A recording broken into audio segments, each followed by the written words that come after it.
Good morning, everyone. I hope I'm audible. We have our chief guest, Dr. P. Muhammad Afzal, here with us, along with our principal, Father Baiju George Pondempalli. Good morning, sir. Good morning, Father. Good morning. Good morning, Mary Ramesh. I believe we have our HOD here as well, Mrs. Shema Prakash. Good morning, Miss. Good morning, Marina. Good morning, Father. Good morning, Dr. Muhammad. I think I had some network issue. I wasn't able to hear anything. So I hope I'm audible now. Yes, Miss, you are audible now. Okay. Thank you. So, sir and Father, with your permission, can we please start the program? Yes, sure. Start. Thank you, Father. So, Samuel, over to you.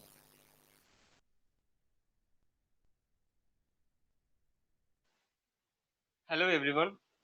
Coming together is a beginning, keeping together is a progress, but working together is a success. A very pleasant good morning to one and all present here. I am Samuel Sebastian, student of BA English Semester 2, and I take the immense pleasure to welcome all in this beautiful morning. On behalf of Naibunya family, I am highly obliged to welcome our leader, our principal, Reverend Father Baiju George Pondempalli, our chief guest, Dr. P. Muhammad Afzal, all HODs, faculty members, and our strong and beautiful students. Welcome all.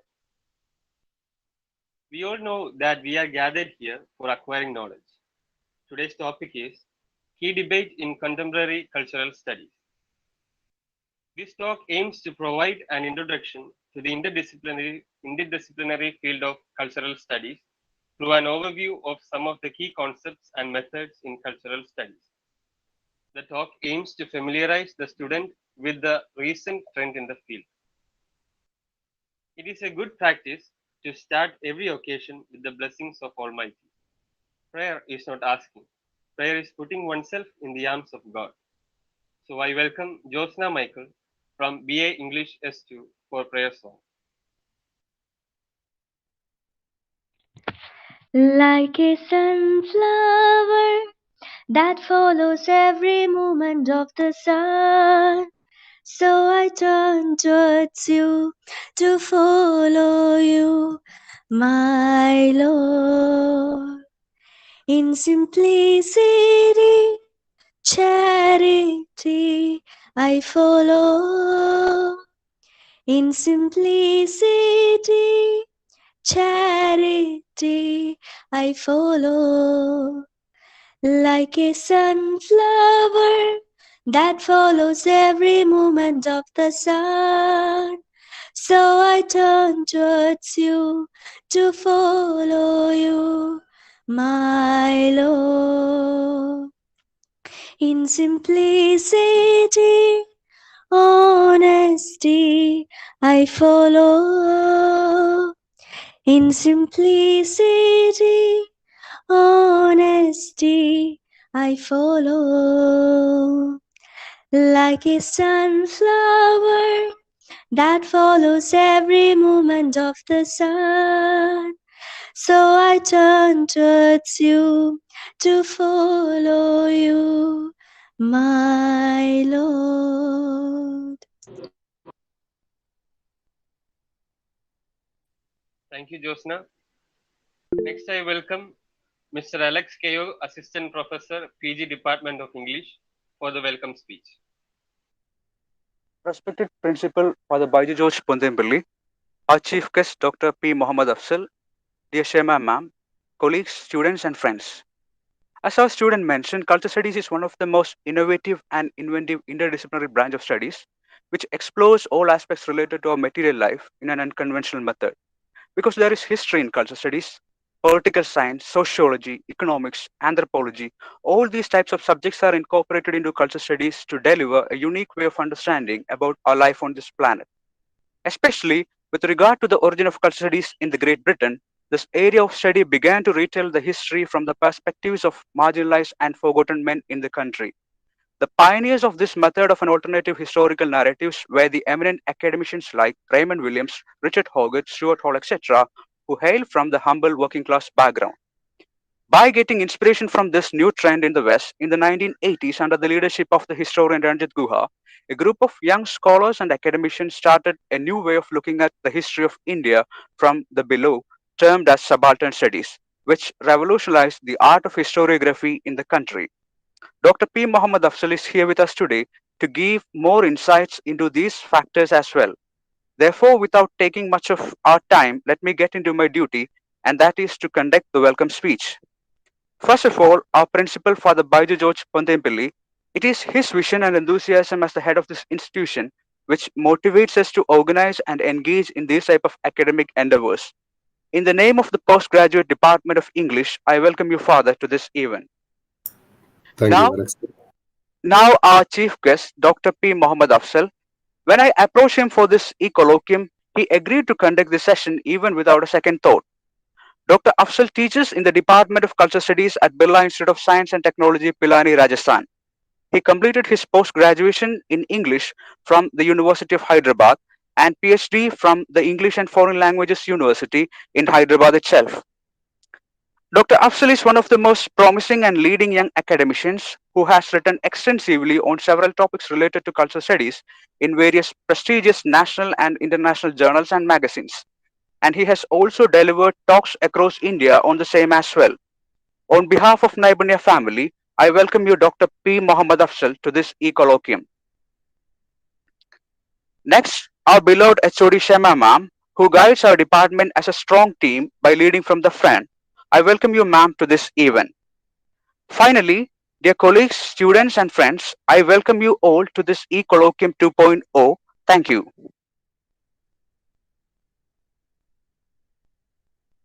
Thank you, sir.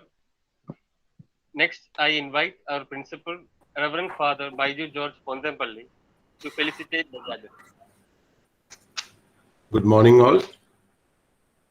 Respected Dr. Muhammad, HOD of Postgraduate Department of English, Shema ma'am, the coordinators of this program, faculty members, and my dear participants. I'm very happy to know that the program e-Colloquium is coming up with relevant topics to discuss and to make the students and the participants more informable in recent trends. And today they have selected cultural studies and the debate in cultural studies. And we have an eminent personality with us today to discuss and to share his experiences and knowledge about cultural studies and its debates. As I understand, the historical foundations of every nation or every society have a lot to do with the present scenario, the present environment. As Mr. Alex mentioned here, the society, the economics, politics, even gender and sexual analysis, everything has a historical background. And to know more about this historical background and historical analysis will definitely contribute to our critical thinking. So I appreciate the effort taken by the Postgraduate Department of English, and I congratulate all of them, the coordinators and the participants. And especially I thank Dr. Muhammad for being a part of this program today with Naibunya School of Management, Cherthala. Thank you, sir. Thank you, everyone. And I wish all the best for this webinar. Thank you. Thank you, Father. Thank you for the valuable words. Next, I would like to introduce our resource person, Dr. P. Muhammad Afzal. He teaches cultural studies in the Department of Humanities and Social Science, Pilani, Rajasthan. He has completed his PhD in Cultural Studies from the English and Foreign Languages University, Hyderabad. I welcome you, sir. The platform is yours. Yeah, thank you, Samuel. And I also thank the principal, the faculty members of the department, and particularly Alex Thank you for the invitation. Yeah. So what I plan to do in this talk is to initially give an overview of the field of cultural studies, and then offer a discussion of some of the key concerns in the context of India. So cultural studies, as Alex also mentioned here, it emerged in Britain in the mid 20th century, and then it traveled to various other places. So in each location, it has had a distinct trajectory. So that is what we are going to do, overall. So I'll speak for, let us say, 50-55 minutes, and after that we can have some question answer session. Yeah. So I would like to share the screen. I have some slides.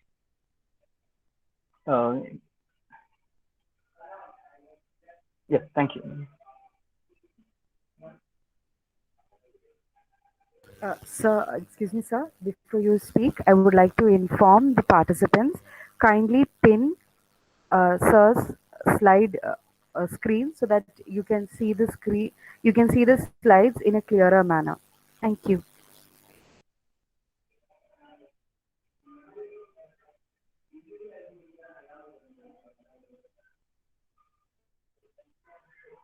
Okay, it looks like there is some problem with sharing. Let me try.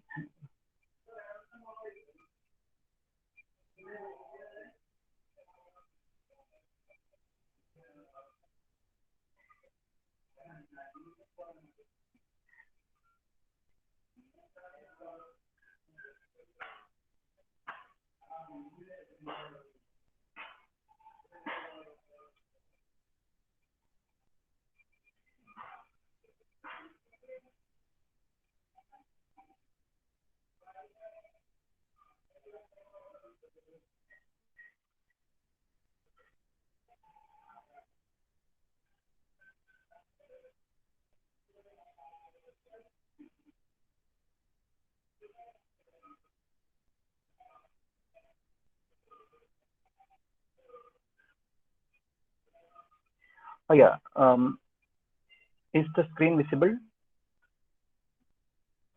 Yes, sir. Yes, Muhammad. All right. Yes, Yes. all right. Yeah.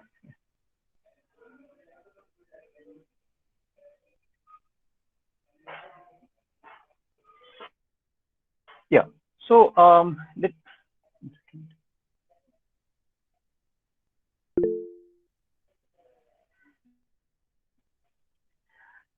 So let me start by talking a bit about the term culture itself, which is very central to understanding the field of cultural studies.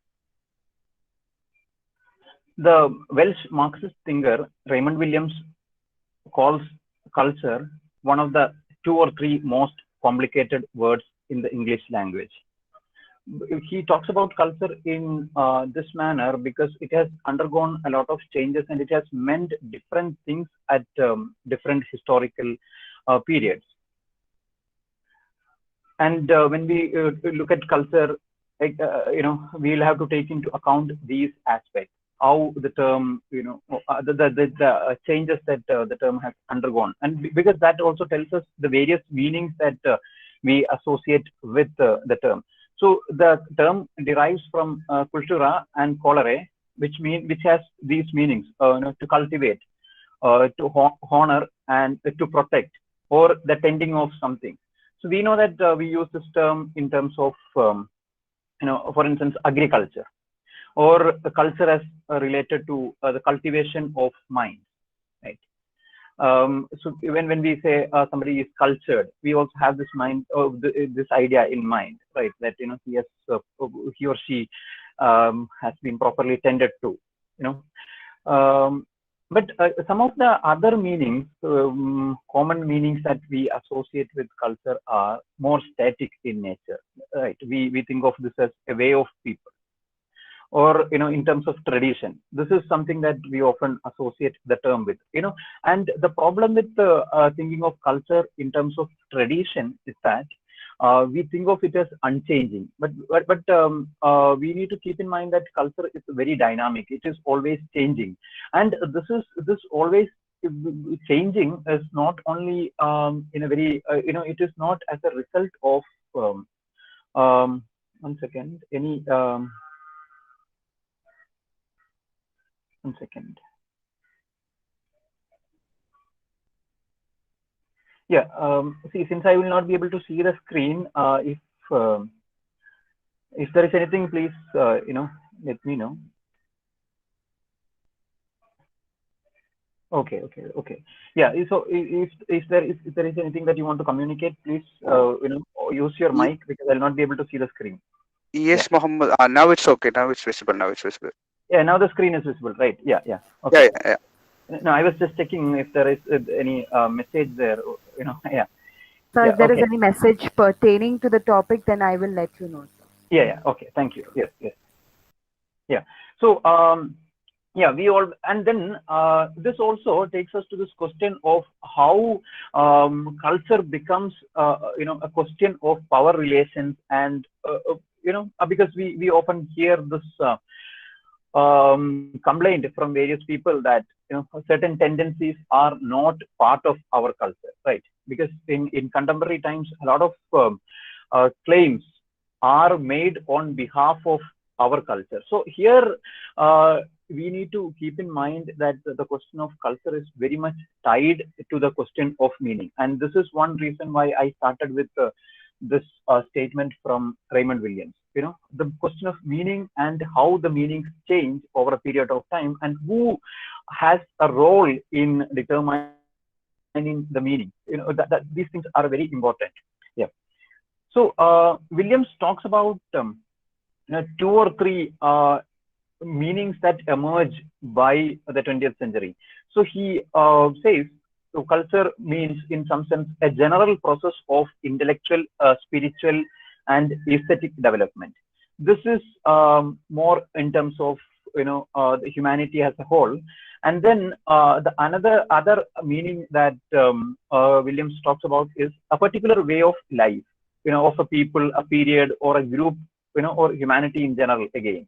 So here in the first case, people, in a particular epochs or particular periods, we would talk about the development of civilization. In the second one, it's more like the way of life of people. This is closer to the anthropological definition of culture. Then the third one is related to the works and practices of intellectual and especially artistic activity. This is where we always think of works of art and literary works, films, etc. as part of culture, right? Yeah. But when we talk about this term, we also need to keep in mind the earlier kind of formulations on culture. So if we, for instance, if we take into account somebody like one second. Yeah, if we take into account someone like Matthew Arnold, in his Culture and Anarchy, he offers a particular definition of culture, right, which is closer to the idea of cultivation. Interested in the democratization of culture, but from a very elite perspective, because he thinks that the masses are fools and they consume whatever that is given to them. So he wanted the masses to be educated in great works of art. They should have access to great works of. This goes along with his idea of the touchstone method, where the greatest work. So his idea of culture is the best that has ever been taught and said. In such a context, Raymond Williams, as Alex also pointed out, Raymond Williams comes from a very humble background, a working class background. And in addition, in the British society, he comes from a border country, to borrow the title of his autobiographical novel. He comes from Wales, which is again, which is in the borders. He's from a marginal location socially. And then he was also the son of a railway signal man. There is a particular moment in British history in mid-20th century when there is a lot of economic affluence in the aftermath of Second World War, and this and there was a lot of consumption happening. And there was also this anxiety around the changes in the working class, the lives of working class people. It was also a moment when a lot of people from working class backgrounds entered institutes of higher education. So people like Raymond Williams, Richard Hogarth, and then E.P. Thompson, and then Stuart Hall from a very different trajectory. These four people are considered as the founding figures of cultural studies. Yeah. So what happens when people like Raymond Williams enter these elite institutions, these institutions of higher education, what they find is that the working class people like him, are seen as objects of somebody else's theorization. Knowledge is produced about them, but they are merely objects who are in need of reform. So if we again go back to Matthew Arnold's formulation, we can see that people like Raymond Williams or people from working class background would fall into this category who needs to be cultured. They need to be trained in great works of art. And this was also the spirit that somebody like F.R. Lewis had when he thought about great tradition, right? He wanted the people to be educated in great tradition. Yeah. So Williams makes this claim that makes this claim that culture is ordinary. Culture is very much related to everyday life, and culture is not something that only a select few have. Culture is not only about a high art. Just to bring a comparison from our own context, a few years ago there was this controversy around cinematic dance, the inclusion or the exclusion of cinematic dance from school youth festival, right? So in the debate, what we see is that this is seen as cinematic dance is seen as inferior, and it is not of course seen as the best that is ever taught and said. Similarly, a few years ago there was this controversy around an advertisement that 7up made, I think 7up only, where there was a Kathakali artist drinking the 7up after a performance, and then the artist starts dancing in a very different manner, right? This raised some discussion where people were saying that this is making fun of Kathakali, which is seen as a very high art, and whereas the advertisement would be a very inferior kind of a text or a cultural form. Yeah. So so that then there is also just to give you a context of the history of cultural studies in Britain. I already mentioned the post World War economic affluence, and also the entry of many of these people into institutes of higher education. These parallels we can see in the Indian context, and when I talk about the Indian context, I'll bring some of these comparisons. In addition, there were also debates happening within Marxism. So one of the ways of looking at the role of culture earlier was that in terms of the metaphor of base and superstructure. It was assumed that whatever that happens in the domain of economics, in terms of the mode of production, that will have a corresponding changes in the realm of superstructure, which would include the realms of culture, ideology, etc. But so this was seen as kind of economic. This is called economic determinism, where economic factors determining all other aspects. So, but thinkers like Raymond Williams asserted the autonomous nature of the superstructure. Where superstructure is not always tied to the base. So this rethinking within Marxism at the theoretical level was very important for the trajectory of cultural studies. The other instance was that of the formation of a new left in Britain. There were many people who were unhappy with the Stalinist variant of communism or Marxism, and then in 1956, there was this Suez crisis, as well as Soviet Union sending army to Hungary, and this led to the formation of a new left in Britain, and they also started a journal which was Universities and Left Review, which later became a New Left Review. So in an essay, in fact, Stuart Hall talks about the importance of New Left to the emergence of cultural studies in Britain. And then we saw that in Britain, these four founding figures came from very humble backgrounds, and they were also teaching. For instance, Richard Hogarth, who wrote the book The Uses of Literacy, and he also went on to become the first director of the Birmingham Center for Contemporary Cultural Studies. He was teaching. Teaching evening classes. He was not a regular teacher.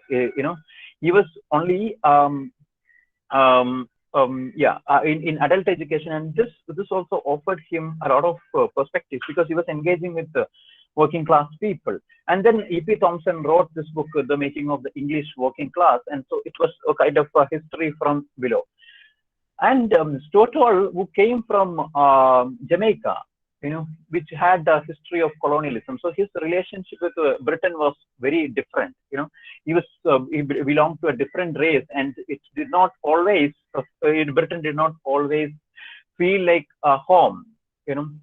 So his not belonging is also something which enabled him to look at British society critically.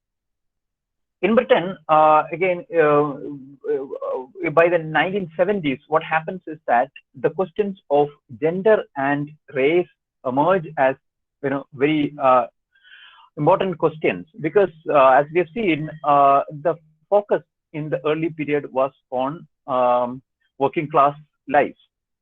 Right, class was the central question, and as we have seen, all the four were men. So in 1970s, many women at the Birmingham Center brought up this issue.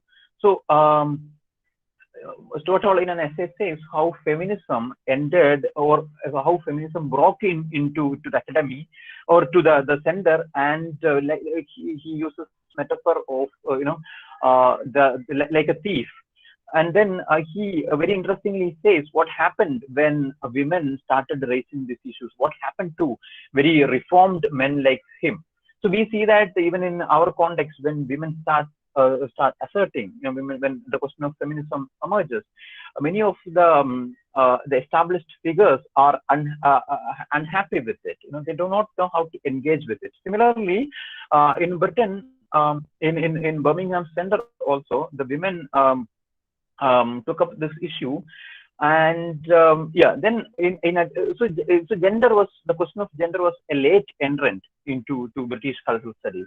Similarly, the question of race, Paul Gilroy again he was also of a different ethnicity, and he was a student of Stuart Hall.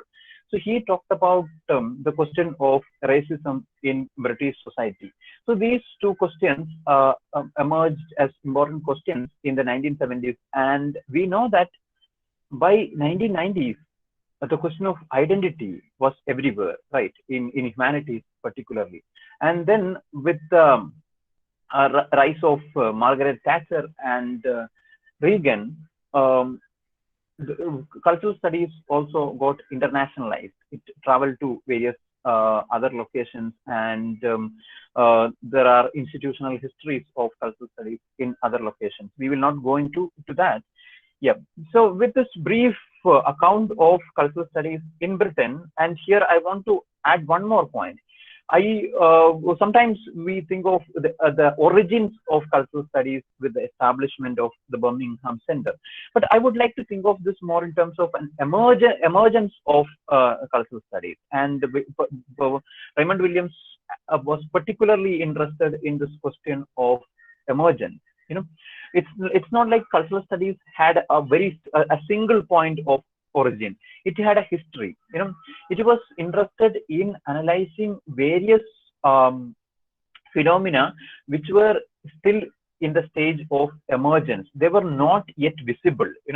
So the task of cultural studies is to pay attention to these emergent kind of tendencies to make sense of it in terms of the larger social and political developments. Yeah. So I started with a discussion of culture, and I hinted at a difference between high culture and low culture. Or nowadays we talk about culture, this more in terms of popular culture, right? So what is popular? Again, popular is seen as a negative term sometimes, right?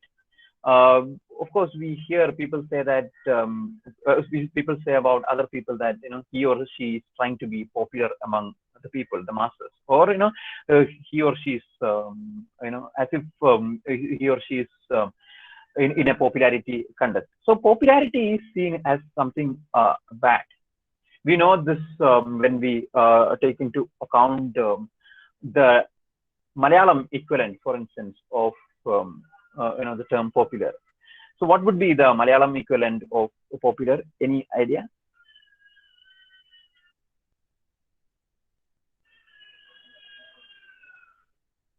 Yeah. So since I cannot see anyone, yeah, here popular in Malayalam means Janapriyam, right? And we have, I mean, critics had a lot of disdain for popular writings or popular films until recently, right? For instance, popular magazines like Manorama, Mangalam, all these were seen as of inferior kind and meant for only a certain segments of the society. So popular is basically it has its origin in the term, the Latin term popularis. It was a legal and political term, and this term actually meant belonging to the people. It had this idea, this definition such as, or the meaning such as low or base. Something which is very common. Something which is very common is not seen as having any value. In 18th century, this had the meaning of widely favored. And then we also come across usage like deliberately popular. It is used in a very negative term, right? A negative sense, right? Deliberately popular. In 19th century, we had again this term had this meaning of well liked. Here, one distinction that I want to bring in, drawing on other scholars, is that perhaps we need to think of a distinction between popular culture and pop culture. Quite often we use these interchangeably, but then and then also another related term is that of mass culture, right? With the writings of Frankfurt School thinkers like Adorno and Horkheimer, we have a very different notion of mass culture. Industrially produced culture, which is meant to make people passive. Here, pop culture then is something which can be seen as very ephemeral, which is very fleeting. It has a short life. But popular culture is not this one, which is this popular pop culture. Pop culture can, of course, become popular culture, but pop culture, if it is only, for instance, a temporary sensation, some music videos or some kind of cultural productions can have a very short kind of life, which should be seen in the context of, should be seen as, in terms of pop culture. But popular culture is something which is made by the people. It is not made for the people. People, derive different meanings from the cultural products. This is where the question of audience and the creative consumption of the audience, or the idea of creative audience, becomes important. So the audience have an important role here. Yeah. So I already mentioned these meanings of popular, right? Well liked by many people, or inferior kinds of work, or work deliberately setting out to win favor with people. And then then we are interested more in the fourth meaning, culture actually made by people for themselves. Here, I want to add a clarification. By this, I do not mean that there is any authentic culture of people. Sometimes we talk about folk culture as authentic culture, right? Folk culture as something which is very much connected to the life of people, which is uncontaminated by any kind of mass production or or the mediation of capital. Here, when we talk about popular culture, how the people, the masses, make certain cultural products their own through the active work of reception or interpretation. Yeah. Yeah, I just wanted to check, is there any disturbance with the audio now? No, it's fine, Muhammad, it's fine. Yeah, okay. Yeah, no, since it is raining outside, I just wanted to check, if I'm audible. Yeah. So let us briefly look at some definitions that John Story offers for popular culture. Again, there are overlaps, culture that is widely favored or well-liked, culture that is left over after we have decided what is high culture, or popular culture as mass culture, or culture that originates from the people. This is the idea that we have in terms of folk culture. Then, or in terms in postmodernism, we also think of culture where there is no distinction between high and popular culture, right? Because it's all a mix. The boundaries are blurred. But the sixth definition, that is very crucial for us, where we talk about popular culture or culture itself as a site of ideological struggle. Culture as a site of struggle where meanings are produced, meanings are contested, and hegemony is constructed and hegemony is challenged. And then, of course, when I talked about popular, I said popular is a term which has this meaning of belonging to people, right? So popular culture can be seen as a contested site for political construction of the people and their relation to the power block. So since we have introduced the idea of power here and also contestation, it is important that we look at two important terms which are used in other fields but very central to cultural studies.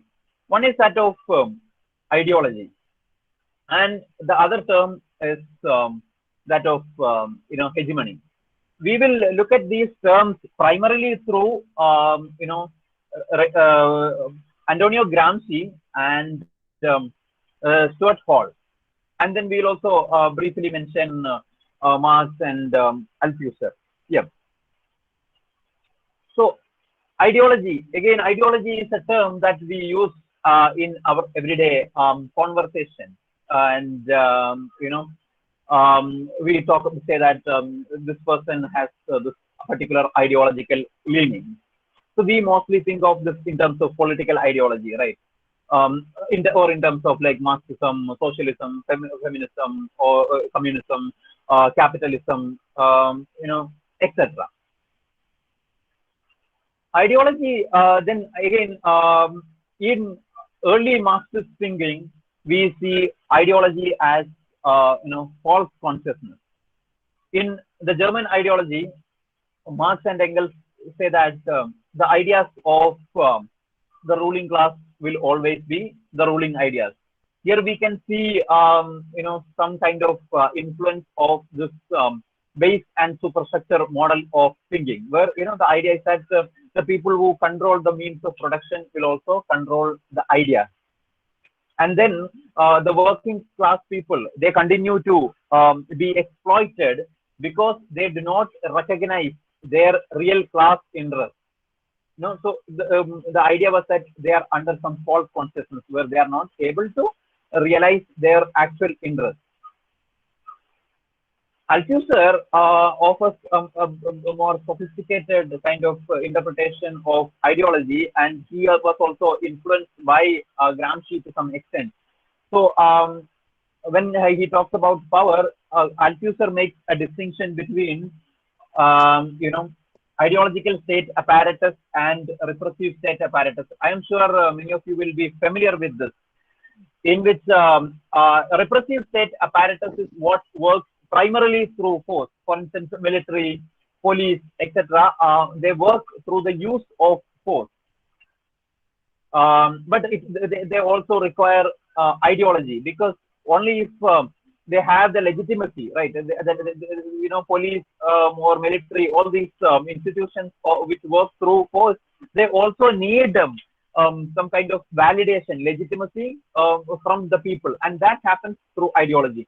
Whereas ideology mostly works in the domain of the private. For instance, family or educational institutions. Excuse me, Dr. Muhammad. Yeah. It's still showing the slide of that popular culture and postmodern culture. Would you mind just changing that to ideology? Yes. Yeah. Now it's fine. Yes. Yeah. I'm coming to this particular point about ideology in a bit, and that is why I thought of keeping the other slide there. All right. Yeah. All right. Yeah. So. Yeah. So the other one, the repressive state apparatus is more in the public domain, whereas the private, it is in the private domain. So, for instance, family is seen as a private domain, right? But family, educational institutions, religious institutions, and organizations, media, etc., they have an ideological function of, shaping individuals as subjects. So, Althusser talks about this in terms of interpellation, right? We and according to him, there is nothing outside of ideology, and we only occupy the subject positions that are offered by ideology. For instance, when students enter the classroom, in a physical classroom, and they know which seat they should occupy. If we take this as an example, they are all, within the discourse of classroom education, they know which position to occupy. That is their subject position. Yeah. And then Althusser also talks about ideology as an imaginary relationship to real conditions. Yeah. Now, Gramsci talks about ideology in a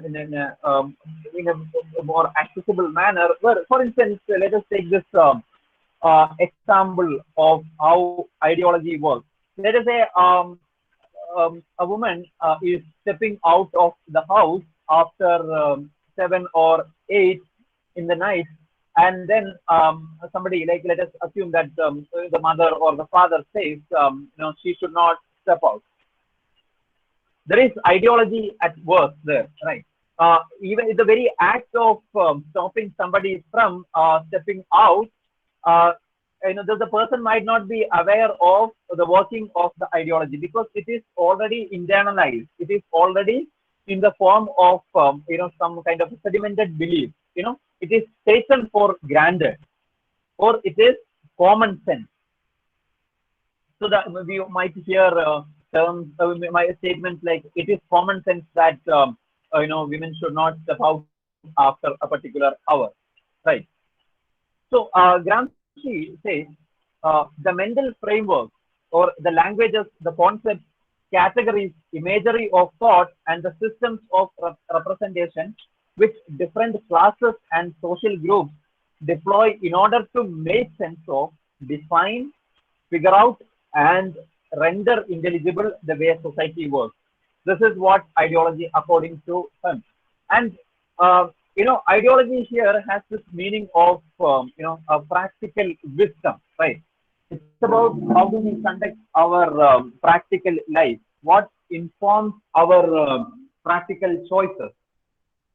Yeah, I hope this point is clear to you, like how ideology can be understood. Now, yes. Now, for Gramsci again, he was interested in he was a militant activist and we know that he was imprisoned by Mussolini, and it was during his time in the prison that he wrote many of these fragments, which became later part of prison notebooks, right? So he was interested in the question of working class coming into power. Yeah. So here he says he makes this argument about hegemony. How there is a combination of force and consent. Let us look at this. He says the normal exercise of hegemony on the classical terrain of the parliamentary regime is characterized by the combination of force and consent, which balance each other reciprocally without force predominating excessively over consent. Indeed, the attempt is always to ensure that force would appear to be based on the consent of the majority expressed by the so-called organs of public opinion, newspapers and associations. So now, here when we think of how some subaltern groups or dominated groups, how do they negotiate with the domination of other groups? It might look like only a question of domination, but here there is again the issue of how the subordinated think of this relationship in terms of some benefits for them also, or there is also a universalization of interest. Some common interest is generated, and here Gramsci's term historical block becomes important for us. Gramsci says, so even now when we look at the ruling, in the post-independence period, for instance, in the post-independence period, it was not as if the bourgeois had a complete hegemony over the Indian society. In fact, the subaltern studies scholar Ranjit Guha says that it was the case of dominance without hegemony, because they were not able to bring the wide majority of the people to accept this rule in a certain sense.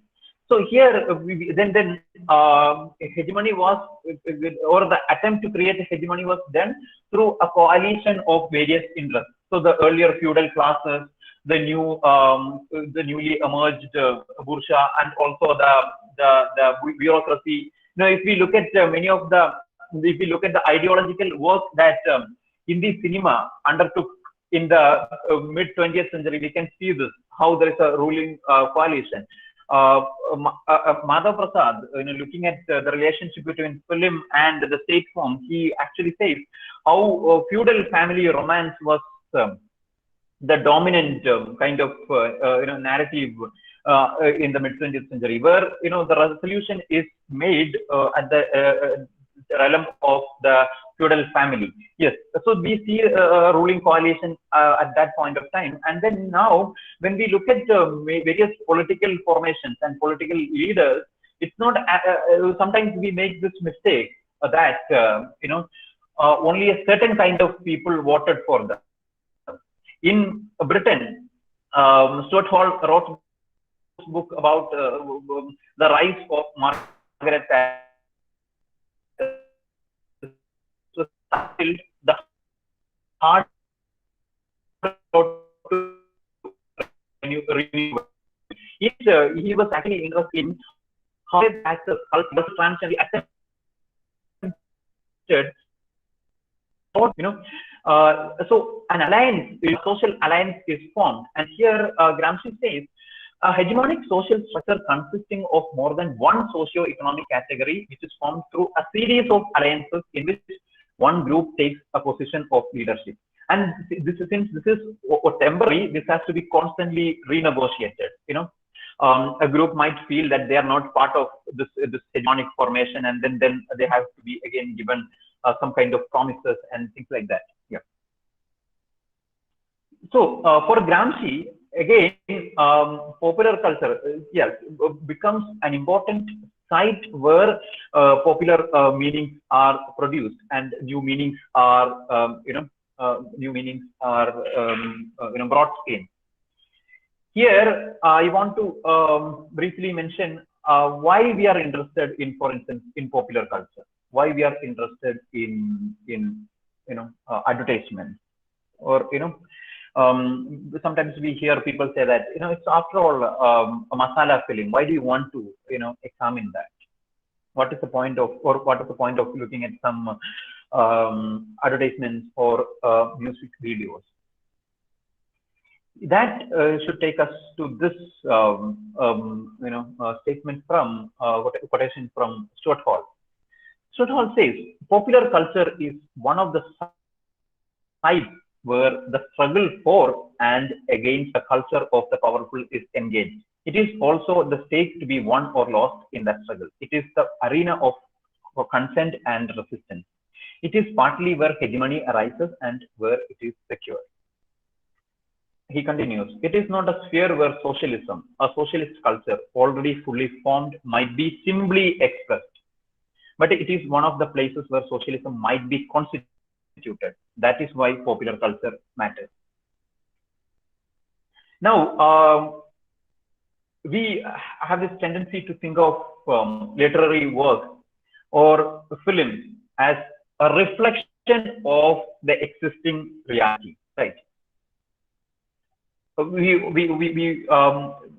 have this tendency to say that yeah, I have seen this in the film and it might be true, or we say that the film is only a mirror. I mean, when there are misogynist or casteist kind of representations in films, people would say that after all our society is casteist or misogynistic, and then we can only expect that in the films.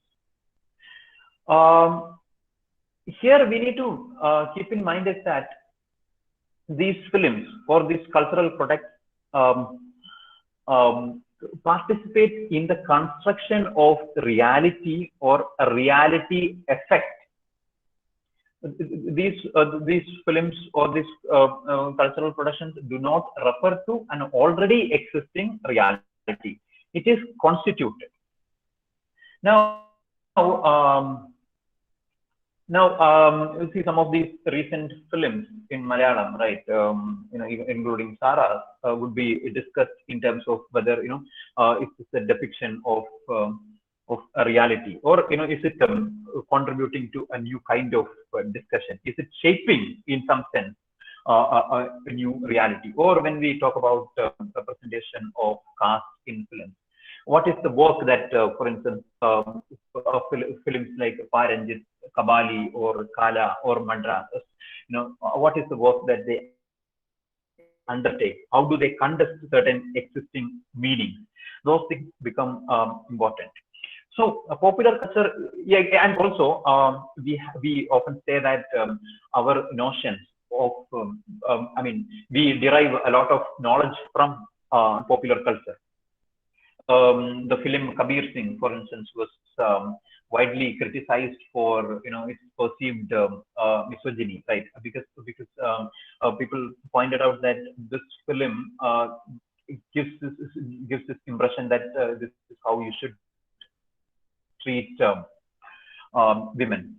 Similarly, the films in Hindi cinema, the romance in Hindi cinema, also seen as giving some, as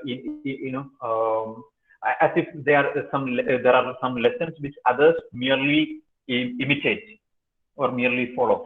Here, I have already pointed out meanings are the production or the reception of meaning is not a one-way process. It's not always the meaning that is generated. That is, with reservation, I would use the term intended by the creators. That is not the meaning that is, taken by the readers or the audience, right? In this context, Stuart Hall, for instance, had written this very famous essay, Encoding and Decoding, and in which he talked about how there are different ways in which audience would decode the messages. It is not always in the way it is encoded. Yeah. So and then this is popular culture is this domain where the common sense is constituted. In Malayalam, we would use the term Podubodham, right? Or the construction of common sense, Podubodha Nirmiti, where some people, where women are seen as, women are seen in a particular way, people belonging to different communities, different caste groups are, represented in certain manner, which is not, again, it's not a very unchanging one. It's constantly challenged. Yeah.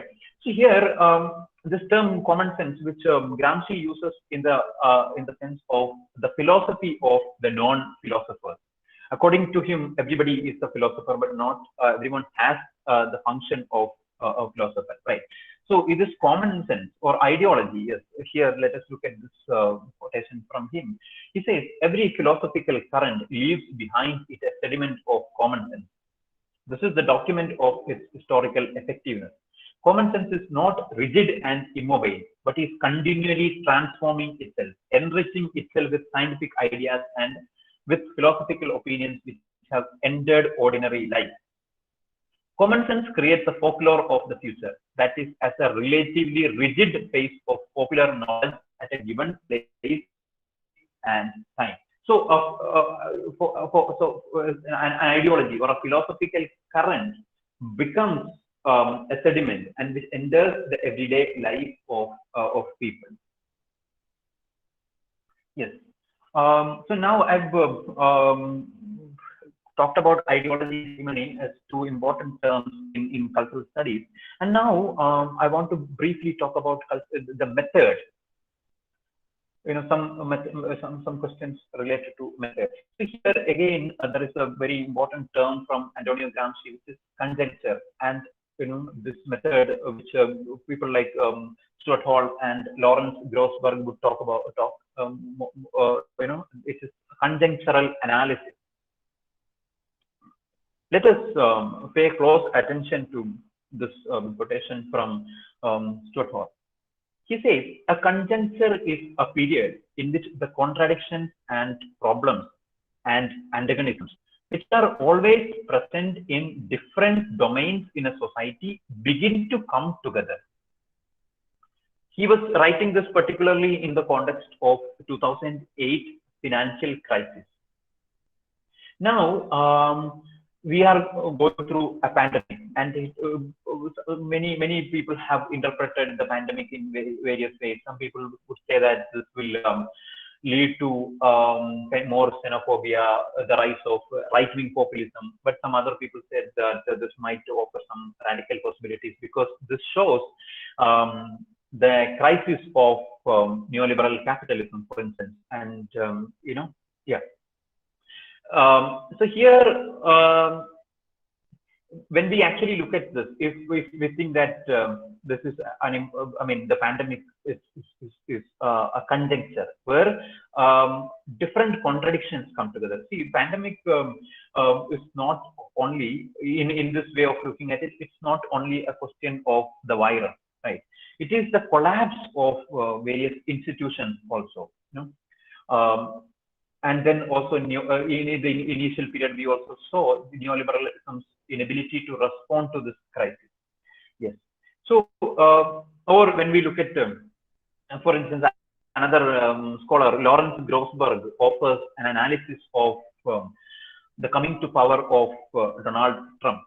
Or in India, we can also look at the current regime, how it came to power. So one interpretation of this would be, it was an event where it would be seen as a result of only one or two dominant reasons. But we need to keep in mind that there were a lot of contradictions and antagonisms already in existence. So Trump did not become the the president of the US on a fine day. It was already in the making. There were already certain contradictions present in the American society, and that is what made him the president. So a cultural studies analysis would focus on these many aspects. This again, Althusser has this term overdetermination. Any moment is overdetermined by various factors. Not we won't have the answers for any particular phenomena in a particular in a single kind of reason. Yeah. So Stuart Hall says they begin to accumulate, they begin to fuse, to overlap with one another. The ideological becomes part of the economic problem and vice versa.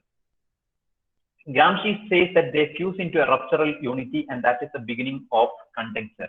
The aftermath of the fusion, how that fusion develops, its challenges to the existing historical project or social order, the efforts of the state and the people who run it, etc., to contain that, or the success of change and transformation, all of that arc constitutes conjecture.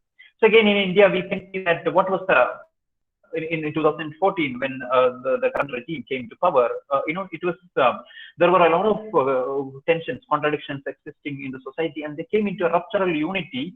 And now we know that what happens to in the aftermath of that, right? The challenges to the existing historical project. So yeah. So Hall says it is the accumulation and condensation of different strands of contradiction and problems. Then now let us look at this from Lawrence Grossberg. How cultural studies offers an analysis of a conjuncture, a moment like this. He says a conjunctural story seeks to understand the specificity of what is going on by identifying as carefully as possible what is new and what is old, what is part of a longer story and what has been introduced into the current context, and then how these multiple elements shape each other so that the old can take on new characteristics and effects.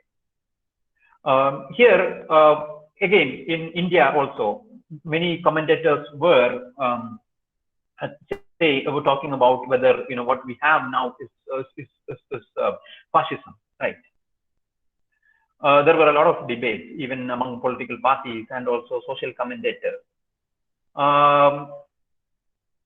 If we think of this only in terms of an already existing phenomena, or some earlier instance in history, we might miss out on the specificity of the current kind of formation, right? So this is what again Lawrence Grossberg points out. This was particularly in the context of the US, but which is applicable for other regions as well. Yeah, and then he says, and the new can take up residual forms and resonances. History does not always work in a manner where the old always the new always replaces the old. There will be residues of this. Again, Raymond Williams has talked about this in terms of residual, dominant, and emergent. At any moment there will be cultural productions or ideas which are emergent, very new. There will be ideas which are dominant, and there will be ideas which are residual. For instance, in our context, we might think that feudalism is residual. Feudalism is something from the past. We have entered the age of capitalism. With the change in the mode of production, all the old ideas have been completely replaced. But we can see that the residues of feudalism we see in our contemporary life, and this can at a later point again become dominant. Through this, it can take on new characteristics, right? The old can take on new characteristics and effects. Yeah, and then Grossberg says a conjunctural story is built by a process of contextualization. We need to always contextualize what is happening, and then locating any event such as the election in the context constructed by a complex set of relations and determinations. Any event exists as but one crystallization of one way into a broader and more complicated context. So, for cultural studies, this question of context is very, very important. Yes.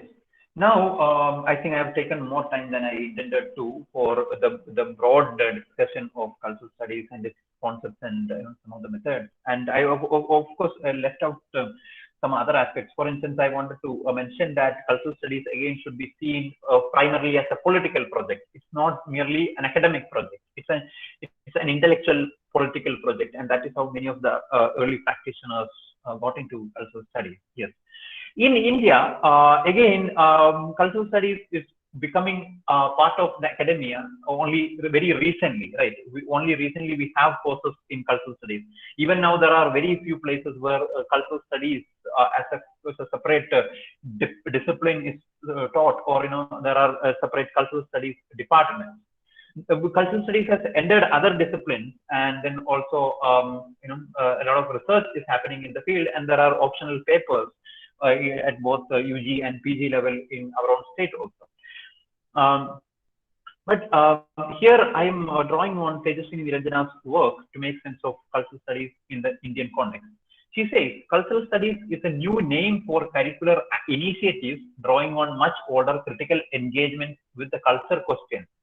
And she adds, which means that contemporary cultural studies in India is compelled to take into account these earlier engagements, and that the history of the emergence of cultural studies is tied to a crisis in nationalist discourse as well as to a disciplinary and institutional crisis.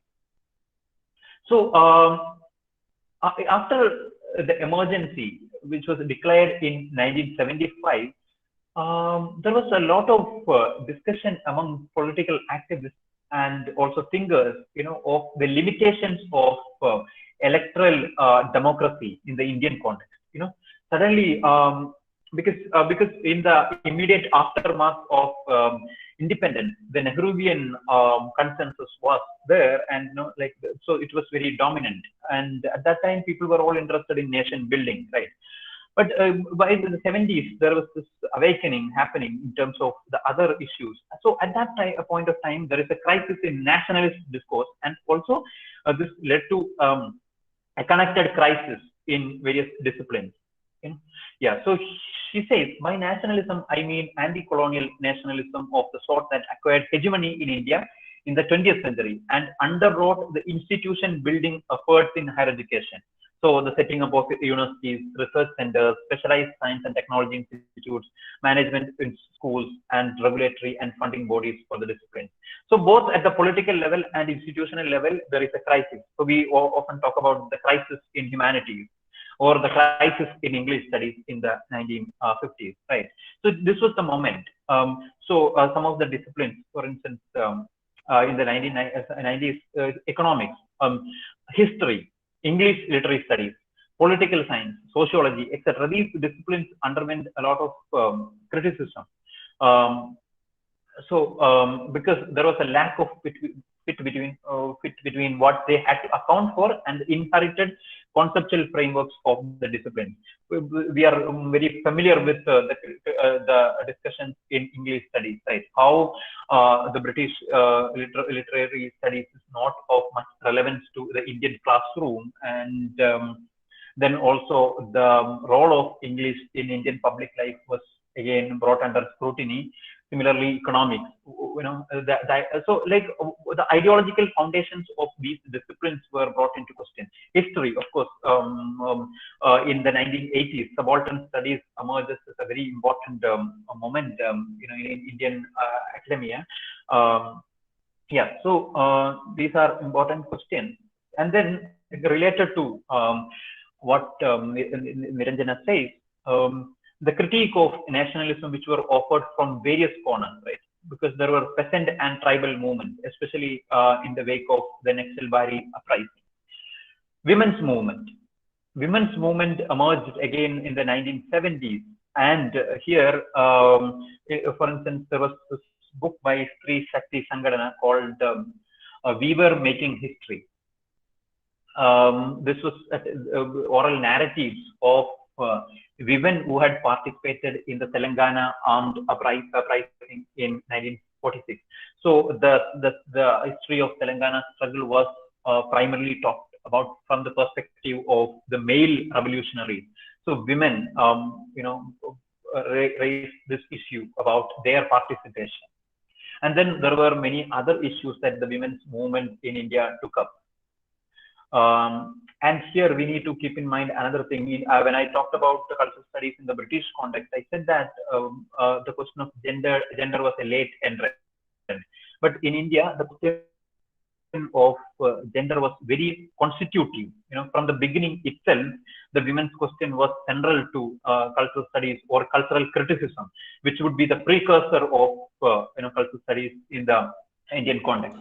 Then, of course, the emergence of Dalit movement, right?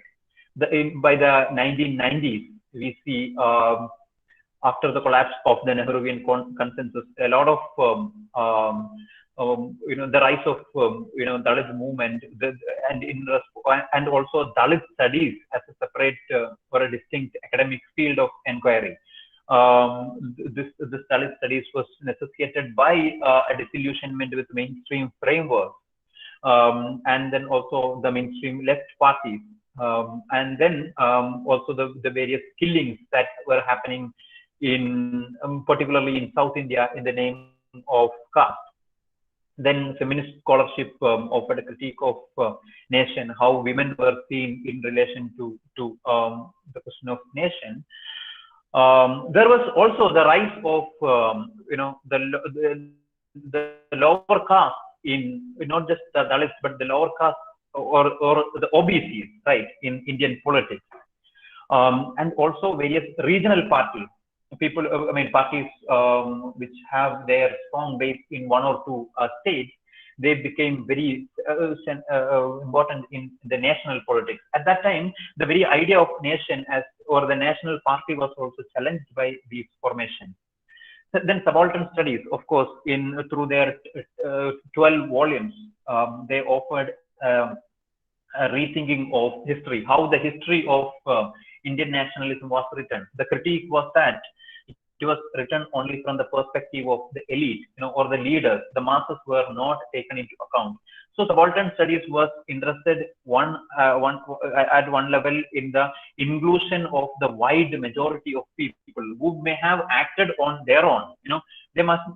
So particularly in various regions, we see that there was an anti-colonial sentiment, and at the same time a very strong sense of regional identity, not necessarily a question of an Indian national identity influenced their resistance. So yeah, subaltern studies was also interested in examining the existing narratives, and this is where they also made use of the textual analysis, how the subalterns were represented in elite historiography. Yeah. In India, of course, I mentioned the question of caste and gender, and also the peasants and tribal movement, the critique of nation. Similarly, popular cinema became an important point of discussion. In 1992, M.S.S. Pandian wrote a book called The Image Trap. This was about the popularity of the Tamil film actor MGR. He became the chief minister of Tamil Nadu. He was interested in offering a Gramscian analysis, a very interesting work where he makes use of the Gramscian concepts and how the common sense was constructed. What was the ideological work that MGR's films carried out. And then there was this debate around the film Roja by Maniratnam, in which a Tamil, the hero from Tamil Nadu goes to Kashmir, and then the question of national integration and such things. So this raised a lot of debate, and later the film Fire also created a lot of controversy. So what is important is popular cinema became an important point of discussion. Earlier, popular cinema was seen as unworthy of any kind of analysis. So this was again important for the trajectory of cultural studies in India. And of course, there was in the 1970s the setting up of a journal called Journal of Art and Ideas, where again many issues related to popular culture were discussed. So now in our contemporary times, there are a lot of discussions happening on the question of gender and caste, of course, and then in addition to that, questions of secularism, the questions of minority identities. questions of language politics. A lot of work in cultural studies in India with the focus on the relationship between linguistic identity and popular cinema. For instance, S.V. Srinivas talks about the relationship between cinema or the role of popular cinema in the construction of a Telugu identity. Looking at the phenomena of NTR. Then Madhav Prasad's work, Cine Politics, that also looks at this, so language politics or linguistic nationalism is one of the key concerns of contemporary cultural studies, the making of regional identities. And this again acquires more importance in the current context where there is a lot of discussion on the erosion of the federal structure, right? And similarly, there are a lot of discussions on sexuality, the question of sexuality, and and then yes.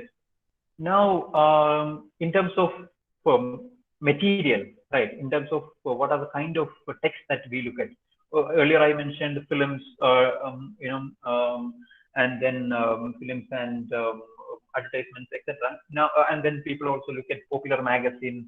The advertisements in those magazines, or the kind of even letters to some doctors or consultants, then other kind of film posters, for instance. There is an interesting work on Amitabh Bachchan's, the posters of Amitabh Bachchan's film and what they tell us about the politics of that time, and yeah. And then there are other, then there are works on, the social life of photography. How photographs as a modern form, it constitutes modern individuals or modern subjects. And then what is the role of photography in politics or visual culture in photography? There is, of course, in the 90s, we know how the film, right? The TV serials played an important role in popularizing certain ideas, which became influential in the rise of a right-wing movement in India. Yeah, so these are some of the broader tendencies that one can think of in terms of cultural studies in the contemporary context. So I want to end by saying that cultural studies analysis is interested in taking into account the various contradictions and contextualizing a particular moment in history and offering an account of it with an aim to change it. Sometimes what theory does is that theory helps us to offer an interpretation of everything. So, but here, if we borrow from Marx, we can say that the point is to change it, and that is the task of cultural study. Yeah, with this, I end here. Thank you.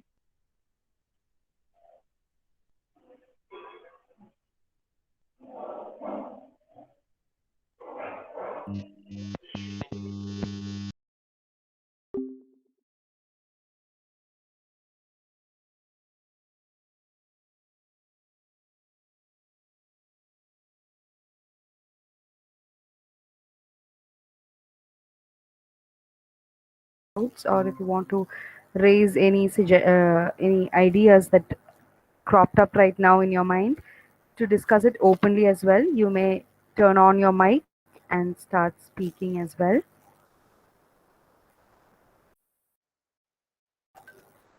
Sir, if you don't mind, it's just a thought that came up into my mind when you talked about Telugu films and the politics that's behind it. After all, the linguistic politics that you talked about, I was just thinking of how true it is in a global level as well.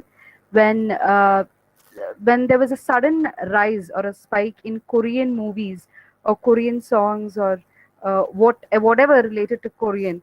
So, what are your thoughts on it? Or because I'm talking about Korean in double quotes right now, because I've seen this trend among the students very widely. Even when we take class or something, I can see at least 2 or 3 students who have their icons of these Korean band members or whatnot, and somehow or the other they'll just try to weave in those band names or the song names. So if you could just put in your comment or your thought about that as Yes, well. yes. So here,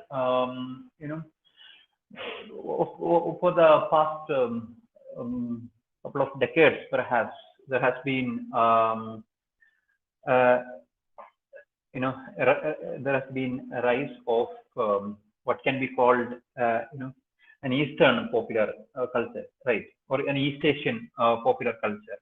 And in fact, many scholars from East Asia have looked at this from various perspectives. For instance, in terms of this Japanese popular culture, people talk about how this Japanese popular culture is used also for a kind of nation branding or as a soft power, right?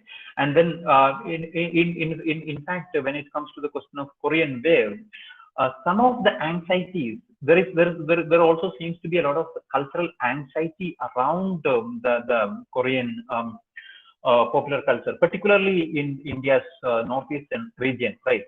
Because this is widely consumed, and then also there is this fear that this will work as a soft power. Here, because there is some kind of identification also that is possible. Yeah. I see here what Korean wave now. We have a Korean wave, but how do we look at the earlier kind of phenomena of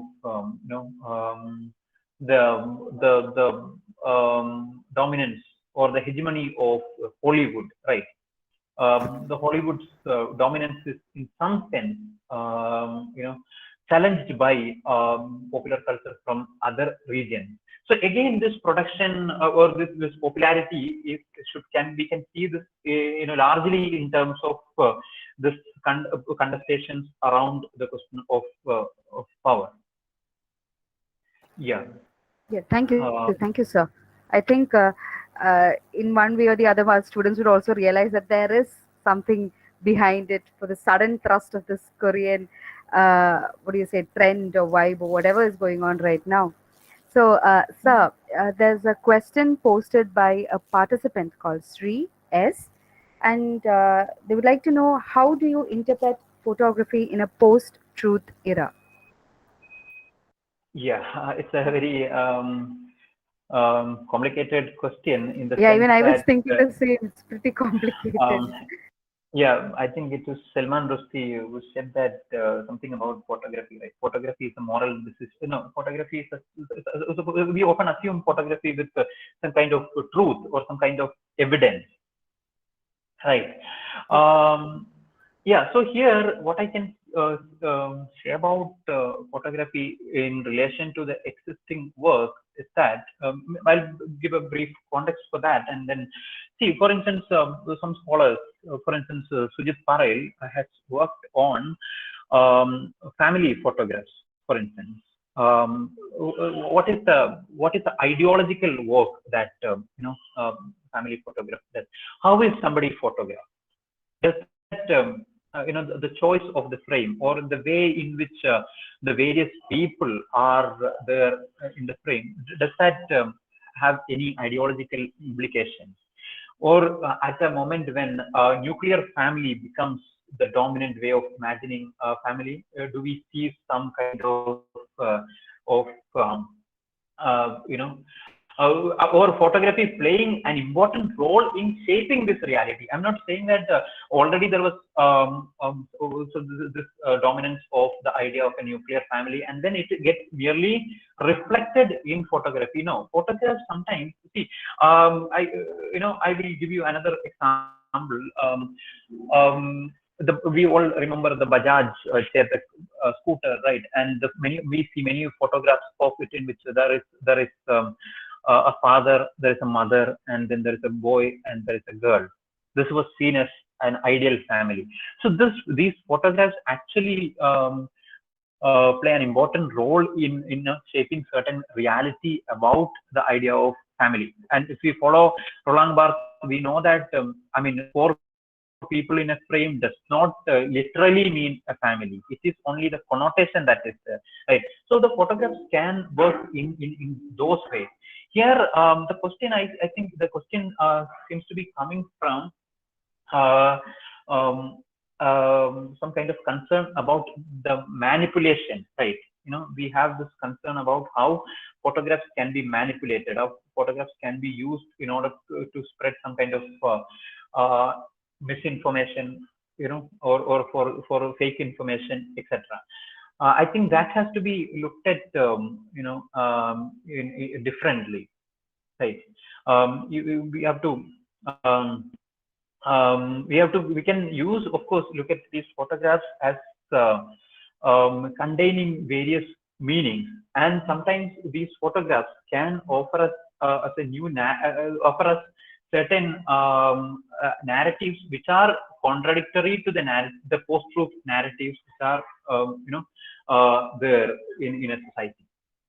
Yeah, I hope I have answered your question. Yes, sir. I mean, what can be said or what can simplified a complicated matter. I think you have said it beautifully.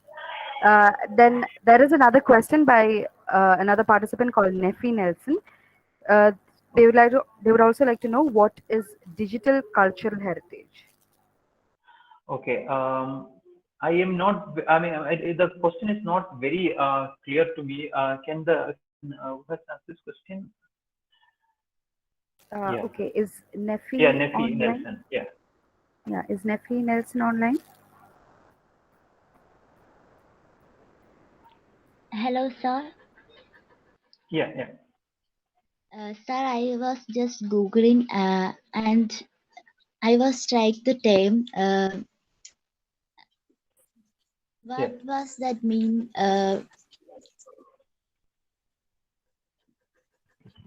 Okay.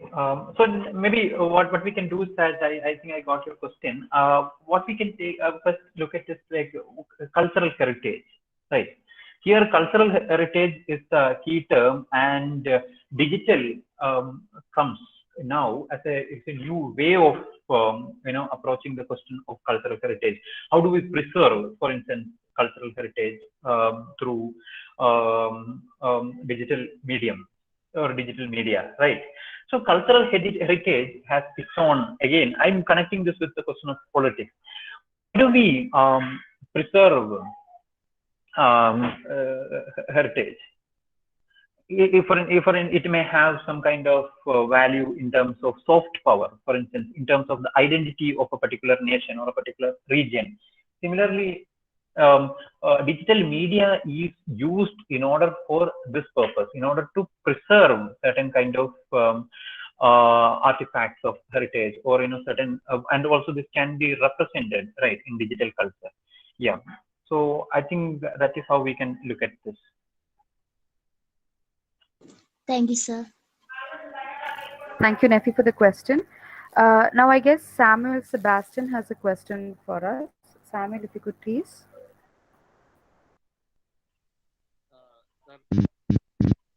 Thank you for giving so much insightful class.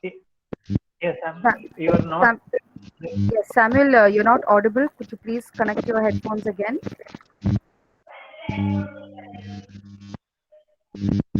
Hello. Yes, there's still some disturbance, Samuel, if you don't mind. Okay, now it's audible. I'm sorry, we still have that disturbance. Could you please disconnect the headphones if you're using, or?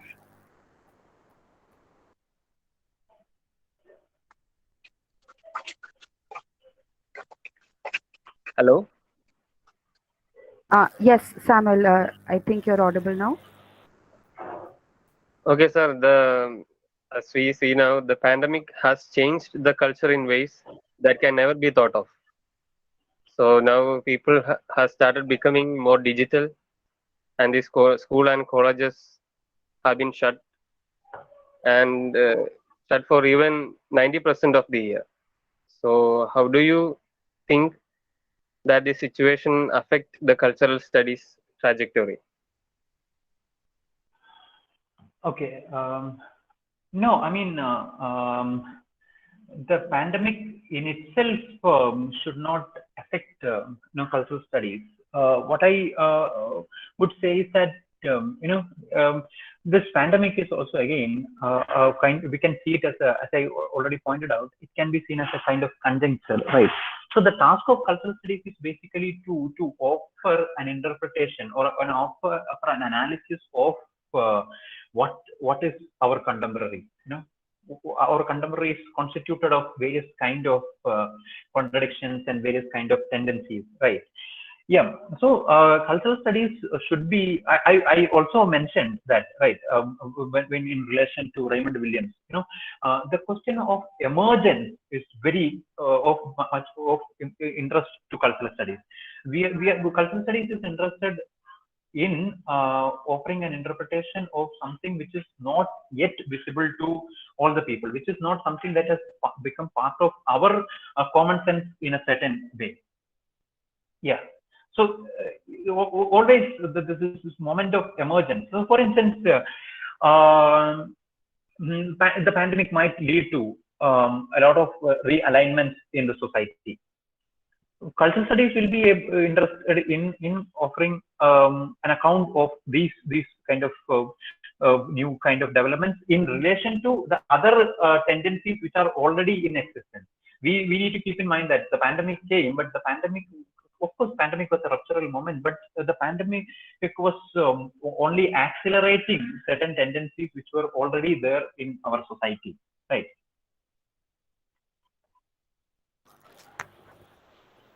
I hope. Hello. Yes, Philip. Yes. Yes. First of all, Dr. Iqbal, it was a very wonderful and very informative and insightful session for many, particularly to me. I'm Philip, one of the faculties in the Department of English, Naipunya School of Management. Muhammad, I would like to ask you a few questions, because cultural studies is something which I have never looked into, so I have a few doubts. Okay, so have the patience to answer me. Yeah, sure. So Yeah. yes, so while you were talking about films as a popular culture media, a question came to my mind is about two ads. Okay, I'm hoping that ads too comes in the term of culture, popular culture, right? No. Oh, okay. The first one is an ad by Bima Jewelries, a moving ad, which is a very beautiful one, titled as "Pure as Love," featuring a trans woman. And the second ad was on second marriage matrimony sites. But seems both had a very less reception in the public domain because it disappeared very fast. So my questions are, the first one is how the public domain ideology, as you have stated in your talk, how does it the representation of different social groups not accepted even in popular culture? Why it is not popularized by the popular culture, as you have mentioned? The question one is over, and the second question is how you talked about the power. How the power being challenged in terms of the ideas, gender or subaltern in with regard to the two ads. How the popular culture, how it deals with these two ads. And again, do you think that does it questions the common sense of the culture we live in still, even though we are in the 21st century? Let me listen to you. Thank you for those questions. In fact, these questions help me to bring more examples to the discussion. Yeah, the two ads, one is that of Bima Jewelry, and the other one I have not seen actually, but from the description that you have given, maybe I can attempt to answer. These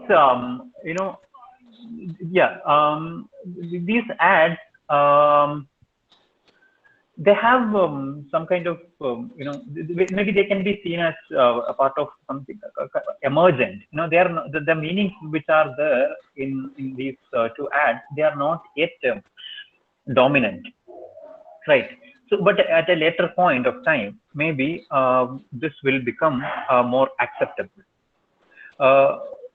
Here what happens is that there is already and then these ads were also criticized by others for other reasons. For instance, why do we bring the question of gold here? Can and then that's also an important critique, right? This is a critique. Maybe we can see some similarity with respect to the question of gender. Now, many scholars talk about popular feminism and how feminism has been mainstreamed, and at some level, the radical edge is also lost sometimes, because this market is very much interested in a certain kind of feminism, right? So here, why? So only through women empowerment was discussed in terms of, so there was this feminist advertisement or advertising, right, where consumption was seen as this way in which women assert themselves. Here also this question of gold was brought in, but at the same time, what the advertisement does is to bring in some new meaning by challenging the existing meaning. But while challenging some existing meanings, the ad also makes compromises with some dominant meaning. So here it's a very complex field, right? It's not like an outright. It's a struggle where new meanings will be introduced, and they might take time to become more acceptable.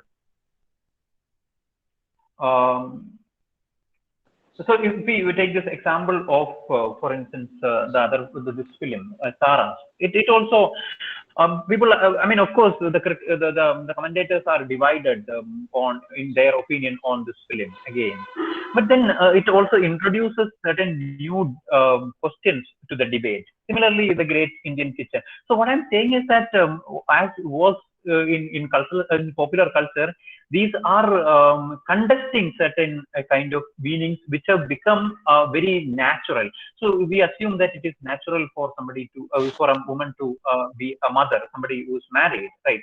Here, it is trying to, perhaps this film can be seen as challenging that kind of a taken for granted, or the natural way of a woman's life.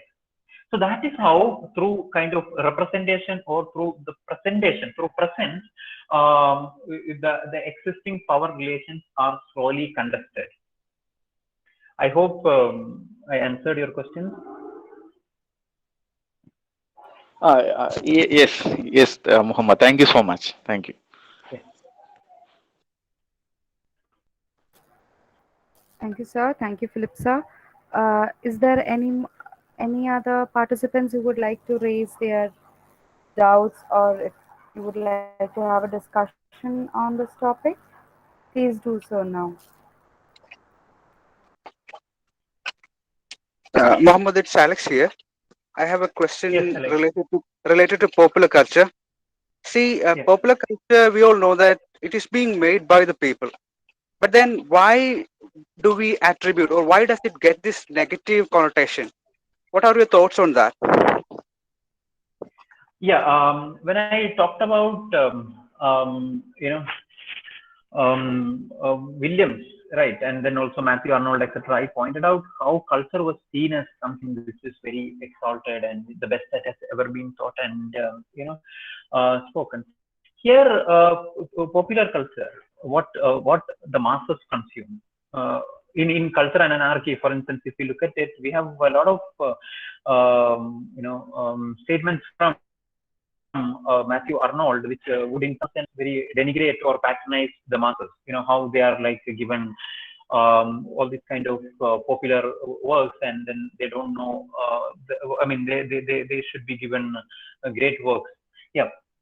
Here, popular, the idea is that, perhaps the idea is that, whatever that is good is only reserved for a selected minority, an elite. So this is here the one at one level it is the problem is with the conception of culture, and at another level the distinction that is made between high culture and low culture. So what cultural studies does is to break this boundary between the high and low culture and look at popular culture, right? So nowadays I don't think many people would object to looking at popular culture. Yeah, here again in terms of politics also, right? Yes, this is again Lawrence Grossberg talks about in the context of the US. He says as a problem of the left in US, left in a very broad sense he talks about. He says the left always ridicule people, they denigrate people, by saying that we also say, right, the people get the leaders that they deserve, or they voted for this leader, so let them suffer. So we see the people as incapable of any faculty for thinking. This is a problem that we see, a kind of elitism. And see, we actually look at not just popular culture, right? When we think about populism in the current context also, many people identify with populist leaders, whether it is Trump or any other populist leaders, because they feel that a selected minority has so far denigrated them, seen them as very inferior kind of creatures, right? So this is this kind of value judgment that is made. It's very, is there when we think about popular culture being seen as inferior.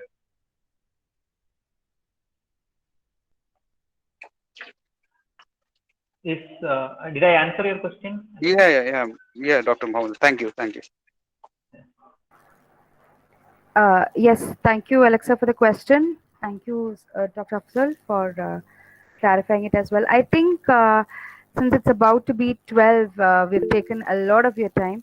Yes, Anuja Miss, do you have something to add? Or Yes, ma'am. Yeah. Okay, sure. Sir, it was a very good session that you took today, and it was really very insightful that our students had got many insightful ideas from your thoughts. I would like to ask you a question regarding the commodification in popular fiction that is prevalent now. Can you elaborate upon the commodification, whether it is related to the cultural studies? Can you elaborate a bit on what you mean by commodification? So I meant the popular fiction that we are having nowadays, just like the commodification of the series like the Meluha series, as well as the different campus novels of Chetan Bhagat. So these are getting very popular these days, and the literature students are more into such kind of reading than the other kind of literature, what we say as classics. So you can see that it is a bit of commodification, right? Yes. See, the logic of commodity. This is again another tension within debate in cultural studies, right? And also when I talked about a bit while ago, when I talked about feminism, also I mentioned this. See, there is of course a rise of popular literature, and which were initially seen as not worthy of reading. And again, now a lot of TV series. Earlier, we would associate TV series or serials with women, and then we say that these are all sentimental drama. Now, I mean, see, this commodification in some sense, we need to see that there is also an audience for this kind of popular fiction, right? And perhaps in these popular fiction, I mean, maybe in Chetan Bhagat's, if we actually think about the popularity of Chetan Bhagat's novel, perhaps there is something for the large masses to connect with. If you look at his stories, the small town life, the small town heroes and their aspirations, and the question of English, these things might resonate with kind of a certain kind of audience, which is very aspirational.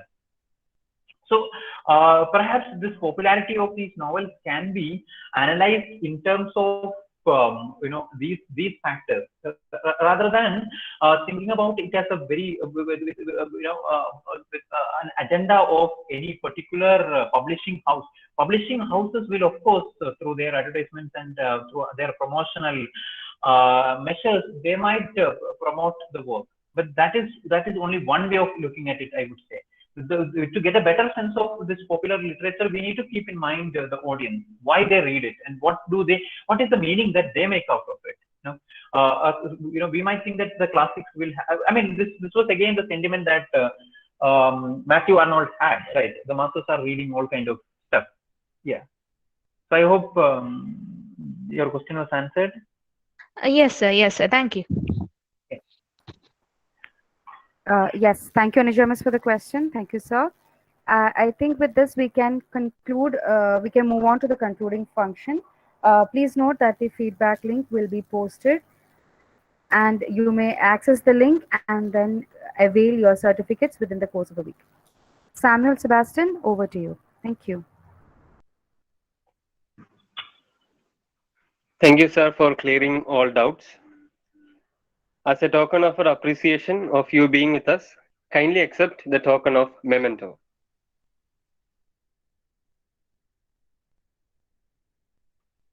Yes, thank you, Samuel.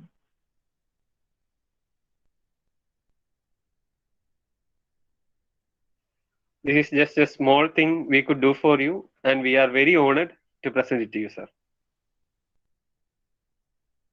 Yeah, I'm honored too, Samuel. Thank you.